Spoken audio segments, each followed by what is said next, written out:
شان اللہ تبارک و تعالیٰ کا کروڑا احسان جس خداوند قدوس نے ہم سب کو آج کے اس عظیم الشان دن میں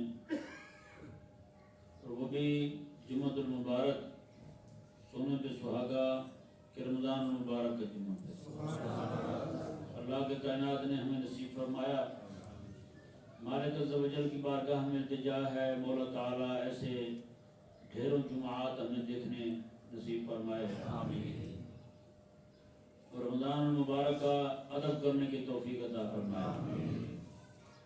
آج آپ کے سامنے جو مختصر سی گفتگو ہوگی وہ قرآن کریم اور رمضان المبارک دونوں میں جو ایک اشتراک کی صورت پائی جاتی ہے اس کے متعلق چند ایک وجہیں آپ کے سامنے بیان کی جائیں گی، کیونکہ اللہ تعالیٰ نے قرآن کریم میں ارشاد فرمایا اِنَّا أَنزَلْنَاهُ فِي لَيْلَةِ الْقَدْرِ، ہم نے قرآن کریم کو لیلۃ القدر کو نازل فرمایا۔ کب نازل فرمایا؟ اور دوسرے مقام پر رب نے ارشاد فرمایا یہاں رات بیان کی، رات کون سی تھی؟ دوسری آیت مبارکہ میں اللہ تعالیٰ نے فرمایا شہر رمضان الذی انزل فیہ القرآن، میں رمضان کا مہینہ ہے جس میں ہم نے قرآن نازل فرمایا جی۔ اور ان دونوں آیات کریموں کو اگر ہم اکٹھے پڑھیں، اکٹھے سامنے رکھیں تو یہ بات روز روشن کی طرح عیاں ہوتی ہے کہ قرآن کریم جو ہے وہ رمضان المبارک کے مہینے میں آیا اور لیلۃ القدر کو تشریف لایا ہے جی۔ ان دونوں حدیثوں کو سامنے رکھتے ہوئے ہمیں ان دونوں کے باہمی اشتراک کی وجہ جو سامنے آتی ہے کہ میرے کریم آقا صلی اللہ علیہ وآلہ وسلم نے ارشاد فرمایا رمضان المبارک میں اللہ تبارک و تعالی نے دن میں تم پر روزہ فرض کیا، رات میں اللہ تبارک و تعالی نے تم پر قیام لازم فرمایا ہے۔ قیام یعنی تراویح کی نماز، یہ وہ نماز ہے جس کے اندر قرآن کریم پڑھا جاتا ہے جی، قرآن کریم پڑھا جاتا ہے، یعنی قرآن کریم اور رمضان دونوں اکٹھے، رمضان میں قرآن آیا اور قرآن میں رمضان کے روزوں کا حکم آیا، اور یہی یعنی کہ دن کے اندر اللہ تبارک و تعالی نے روزے لازم کر دیے اور رات کے وقت اللہ تبارک و تعالی نے قیام لازم کر دیا، اور قیام کے اندر اللہ تبارک و تعالی نے قرآن پاک پڑھنا لازمی قرار دے دیا۔ تو اب ان کی جو باہمی اشتراک کی ایک وجہ جو ہے وہ کریم آقا صلی اللہ علیہ وآلہ وسلم نے بیان فرمائی، وہ ہے جی دونوں کا شفاعت کرنے والا ہونا۔ رمضان بھی شفیع ہے، رمضان بھی شفیع ہے، روزہ بھی شفیع ہے، اور رب تعالیٰ کا قرآن بھی شفیع ہے، دونوں شفاعت کرنے والے ہیں۔ امام مسلم رضی اللہ تعالیٰ عنہ کے شرائط پر امام حاکم رحمہ اللہ نے یہ حدیث پاک نقل کی ہے، میرے کریم آقا صلی اللہ علیہ وآلہ وسلم نے ارشاد فرمایا قرآن جو ہے یہ اللہ تعالیٰ کی بارگاہ میں عرض کرتا ہے، کہتا ہے مولا میں نے فلاں بندہ مومن کی رات کی نیند کم کر دی ہے، یعنی مومن بندہ جو ہے وہ رات کو میری تلاوت کرتا رہتا ہے، مجھے پڑھتا رہتا ہے جی، اپنی نماز میں پڑھتا ہے، نماز سے فارغ ہو جائے پھر پڑھتا ہے، یذکرون اللہ قیاما وقعودا وعلی جنوبہم، اللہ تعالیٰ نے فرمایا کہ اہل ایمان جو ہیں وہ اللہ تبارک و تعالیٰ کا ذکر کرتے ہیں بیٹھے ہوئے، کھڑے ہوئے، لیٹے ہوئے، ہر حال میں، یعنی اس سے ذکر سے مراد قرآن بھی ہے، قرآن پاک پڑھتے رہتے ہیں ہر حال میں۔ تو قرآن کریم جو ہے وہ اللہ تعالیٰ کی بارگاہ میں عرض کرتا ہے مولا مہربانی فرما اس بندے کے لیے جنت واجب کر دے، اس بندے کو میں نے رات کو نہیں سونے دیا، اس کی میں نے رات کی نیند کم کی ہوئی ہے، یعنی قرآن بھی اللہ تعالیٰ کی بارگاہ میں ایک حدیث پاک میں میرے کریم آقا علیہ السلام نے ارشاد فرمایا جب بندہ مومن جو رات کو روز سورہ ملک شریف پڑھ کے سوتا ہے، میں کہ جب قبر میں جائے گا یہی سورہ ملک شریف جو ہے پرندے کی صورت میں اس کے سامنے آ جائے گی، پرندے کی صورت میں اس کے سامنے آ جائے گی، اور وہ جنتی بندہ جو ہے میت کو پوچھے گی تو کون ہے، وہ کہے گی میں سورہ ملک ہوں، اللہ تبارک و تعالی نے مجھے آج مجسم شکل عطا فرمائی ہے، آج میں قبر کے اندر تیری مدد کرنے کے لیے آئی ہوئی ہوں۔ یہ ایک سورت کی شان ہے۔ اور میرے کریم آقا علیہ السلام نے فرمایا یہ سورۃ ملک جو ہے یہ قیامت والے دن اگر جو پڑھنے والا بندہ ہوا، رات روز پڑھتا ہوا، اس کے متعلق اللہ نہ کرے فیصلہ ہو جائے کہ یہ جہنم جائے، تو اس وقت یہ سورۃ ملک جو ہے رب کی بارگاہ میں کھڑی ہو جائے گی مجسم شکل کے اندر۔ وہ کہے گی یا اللہ یا تو پھر اس کو جہنم سے نکال دے یا پھر مجھے قرآن سے نکال دے۔ اندازہ لگائیں، یہ سورۃ ملک شریف کہے گی۔ گھروں میں بنائیں ذرا حساب رکھیں سورۃ ملک شریف پڑھنے کا، رات کو تب تک نہ سوئیں جب تک سورۃ ملک نہ پڑھ لیں۔ سارے بچوں کو بھی جمع کریں، ایک بندہ بیٹھ کے قرآن پاک اٹھائے اور سورۃ ملک شریف پڑھ کے سنا دے۔ نہیں جی، کتنے منٹ لگ جائیں گے؟ 3-4 منٹ لگ جائیں گے۔ زیادہ بھی کوئی ڈھیلا پڑھنے والا ہوا تو 5 منٹ لگ جائیں گے، اس سے زائد تو وقت نہیں لگے گا۔ اس لیے کوشش کی جائے کہ اللہ تبارک و تعالیٰ کا قرآن جو ہے وہ پڑھا جائے۔ اور یہ قرآن اللہ اکبر، ہم بھاگتے ہیں جناب جہل پیروں کے پیچھے، کبھی کسی کے پیچھے کبھی کسی کے پیچھے، مختلف قسم کے ٹوٹکے ڈھونڈتے ہیں رزق میں برکت کے۔ اللہ اکبر، حضرت سیدنا عثمان غنی رضی اللہ تعالیٰ عنہ آپ کے شہادت جب ہونے لگی نا جی، تو کسی نے کہا حضور اگر آپ فرمائیں تو ہم آپ کی بیٹیوں کو ماہانہ خرچہ دے دیا کریں۔ آپ نے فرمایا ورنہ کوئی ضرورت نہیں ہے۔ کیوں؟ فرمایا اس لیے کہ میں نے کریم آقا علیہ السلام سے سنا تھا جو بندہ سورہ واقعہ رات کو روز پڑھتا ہے اللہ تبارک و تعالیٰ اس سے غربت کو دور کر دیتا ہے۔ انہوں نے کہا حضرت عبداللہ بن مسعود رضی اللہ عنہ نے فرمایا، حضرت عثمان غنی نے فرمایا میں نے اپنی بیٹیوں کو بتا دیا ہے وہ وظیفہ جو حضور نے عطا فرمایا تھا، لہذا ان کو کسی اور شے کی ضرورت نہیں ہے۔ اللہ اکبر کبیرہ۔ تو پیارے اور محترم بھائیو، کریم آقا صلی اللہ علیہ وسلم نے ارشاد فرمایا یہ قرآن شفاعت کرے گا بندہ مومن کی، مولا رات کو میں نے اسے سونے نہیں دیا، کرم فرمایا اس بندے پر۔ میرے کریم آقا علیہ السلام نے فرمایا اللہ تعالیٰ قرآن کی شفاعت کو قبول فرما لے گا اس کے حق میں۔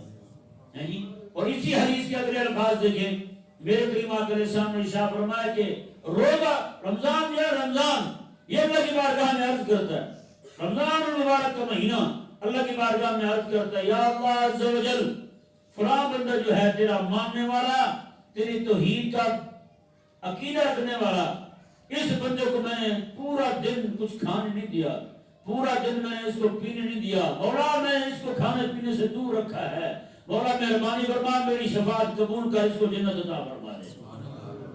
بتائیں جی، رمضان کا مہینہ جس کے لیے دعا کر دے، رمضان کا مہینہ جس کی شفاعت کر دے، میرے آقا علیہ السلام نے فرمایا کہ الصوم روزہ اور قرآن دونوں شفاعت کرنے والے ہیں۔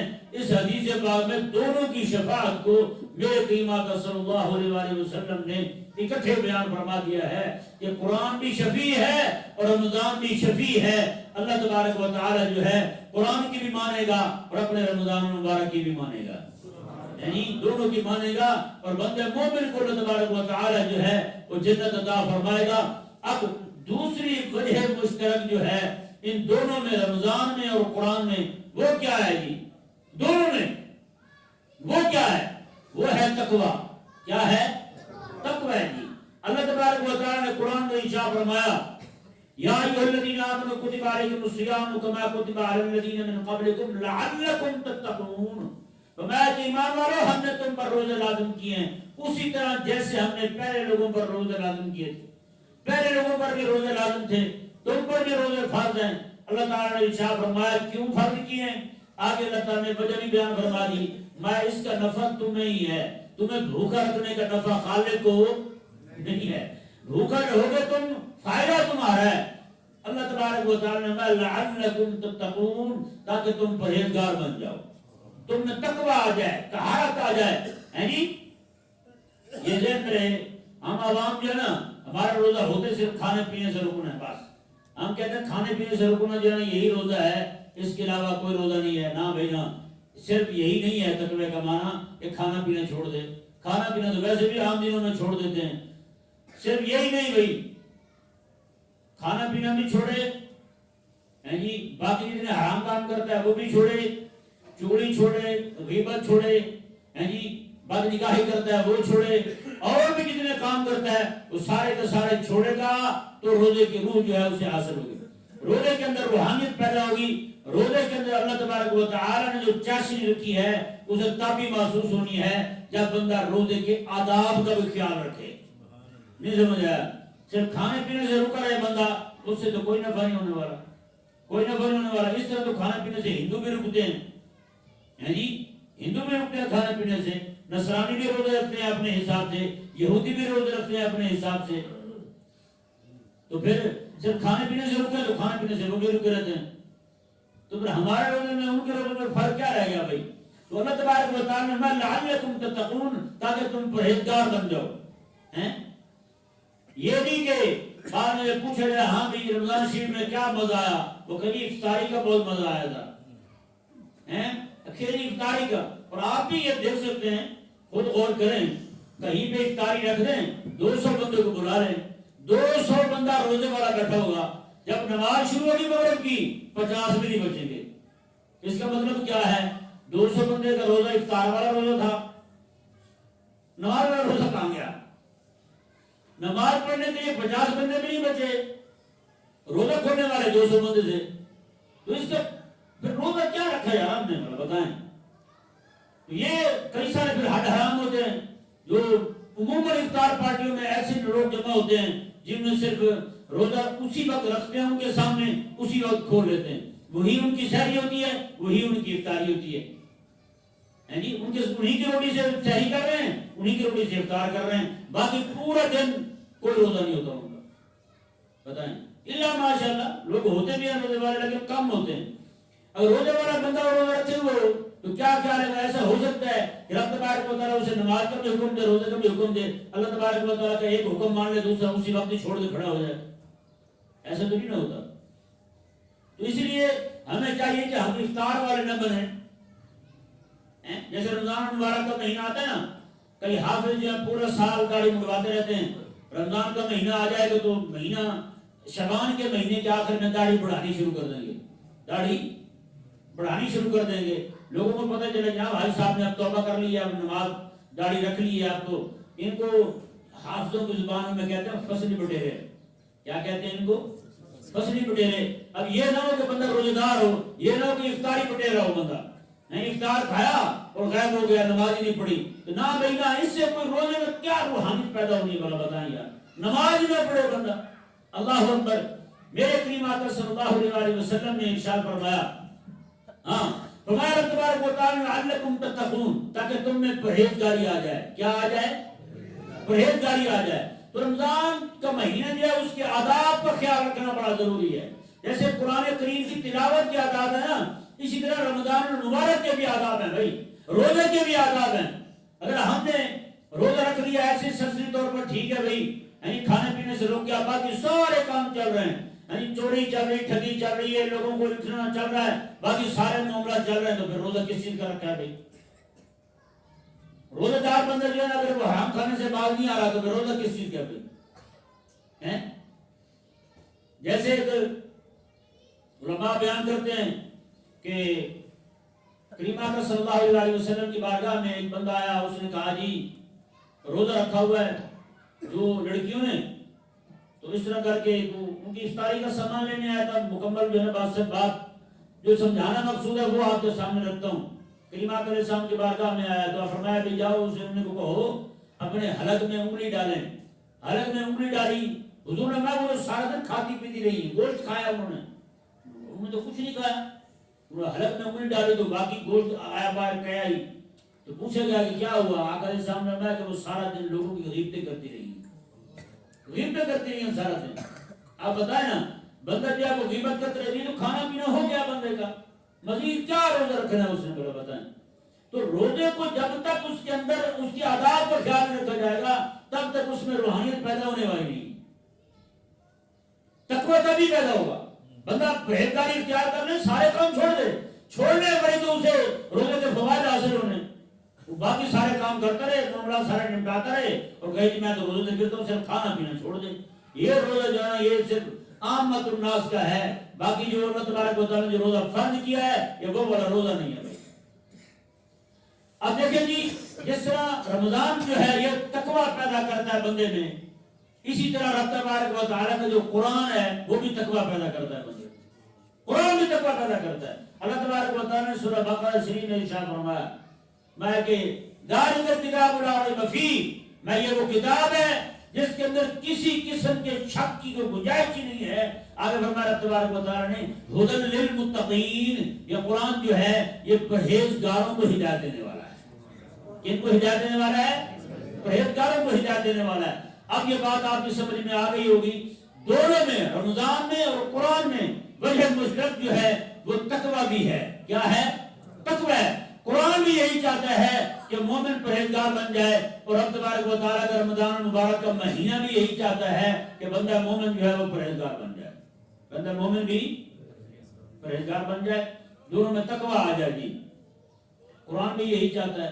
اللہ اکبر کبیرہ. اور یہی میرے کریم آقا علیہ السلام نے ارشاد فرمایا قیامت والے دن جو بندہ قرآن کے حلال کو حلال جانے، قرآن کے حرام کو حرام جانے اور قرآن پاک کو خوب ٹھہر ٹھہر کر پڑھے، قیامت والے دن اسے کہا جائے گا کہ قرآن کی جتنی آیتیں ہیں ہر آیت کے بدلے میں جنت کا ایک درجہ چڑھتا جا، جنت کا ایک درجہ چڑھتا جا، سیڑھیاں. اب بتائیں قرآن کریم کی جو آیات کریم ہیں 6000 سے زائد ہیں، 6000 سے زائد آتے ہیں. اب ذرا اندازہ لگائیں ذرا، جس گھر کی سیڑھیاں 6000 سے زائد ہوں وہ گھر کتنا بڑا ہوگا؟ جی جس گھر کی سیڑھیاں اتنی ہوں، بابا فرید رحمہ اللہ کے مزار شریف پہ آپ جاتے رہتے ہیں، یہ سیڑھیاں کتنی اونچی ہیں، اونچے چڑھ کے جانا پڑتا ہے. تو اب بتائیں نا ذرا، تو آگے پھر گھر بھی تو اتنا بڑا ہے. تو جس بندے کو اللہ تبارک و تعالیٰ وہ گھر عطا فرمایا جس کی سیڑھیاں اتنی ہوں. یہ مائی صاحبہ تھی، ان کے 22 بچے تھے. کتنے تھے؟ 22 بچے تھے. روز ایک ایک فوت ہوتا رہا، 22 دنوں میں سارے فوت ہو، 22 دنوں میں سارے فوت ہو. خواب میں دیکھتی ہیں اللہ تبارک و تعالیٰ نے اسے جنت عطا فرمائی. تو سیڑھیاں اس کی 22. کہنے لگی یا اللہ یہ میرے جنت کی جو سیڑھیاں یہ 22 کیوں ہیں؟ اللہ تبارک و تعالیٰ نے فرمایا تیرے نیک اعمال کی وجہ سے ہم نے تمہیں جنت عطا فرما دی تھی. یہ سیڑھیاں ہم نے تیری 22 رکھی تھی، اس کے لیے تیرے پاس کوئی نیکی نہیں تھی تو ہم نے تیرا ایک ایک بیٹا لیا، ہر بیٹے پر تو نے صبر کیا، ہم نے ہر بیٹے کے فوت ہونے پر بھی تو نے صبر کیا، اس کے بدلے میں تجھے ایک ایک سیڑھی عطا فرما دی ہے، ایک ایک سیڑھی عطا فرما دی. اب ذرا اندازہ لگائیں بھائی جنت کے درجات کی بلندی کے جو سبب ہے وہ رب کا قرآن بھی ہے اور اللہ تبارک و تعالیٰ کا بھیجا ہوا مہمان یہ رمضان بھی ہے. یعنی جس طرح رمضان جو ہے یہ بندے کے لیے جنت جانے کا سبب ہے، جنت کے اندر ترقی کا سبب ہے، جنت کے اندر پہنچنے کا سبب ہے، اسی طرح اللہ تبارک و تعالیٰ کا جو قرآن ہے وہ بھی بندے مومن کے لیے جنت میں پہنچنے کا سبب ہے. اللہ تبارک و تعالیٰ ہم سب کو سمجھنے کی توفیق عطا فرمائے. یہ ذرا اعلان سے